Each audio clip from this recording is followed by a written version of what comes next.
Dari rekaman CCTV nampak seorang maling masuk ke dalam sebuah toko ponsel di Toko Pasar Sentral, Kecamatan Sinjai Utara, Kabupaten Sinjai, Sulawesi Selatan. Saat beraksi, pelaku membawa ransel sambil menenteng senjata tajam lalu berjalan mendekati karyawan toko. Pelaku mengancam salah satu karyawan toko yang menghampiri dengan senjata tajam. Aksi pelaku pun membuat para karyawan berlari keluar. Pelaku juga sempat mengamuk dan menendang etalase toko dan mengambil sebuah ponsel. Usai beraksi, pelaku akhirnya dikejar warga ke Jalan Poros Trans Sulawesi. Warga yang kesal menghajar pelaku hingga babak belur. Beruntung, polisi yang tiba di lokasi menyelamatkan pelaku dari amuk warga. Kasus ini kini ditangani Mapolres Sinjai. Tadi yang pertama juga dia masuk dari belakang. Ya.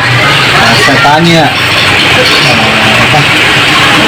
mau beli apa, kan sudah pegang pakai pisau. Pisau tadi. Tadi di sini ada berapa orang tadi? 4 orang, dan 1 orangnya lagi silang. Tadi mau beli apa? Tadi itu orangnya atau bagaimana? Pembeli langsung mengeluarkan. Saya tanya langsung mengeluarkan balik. Ini ada korbannya Pak tadi?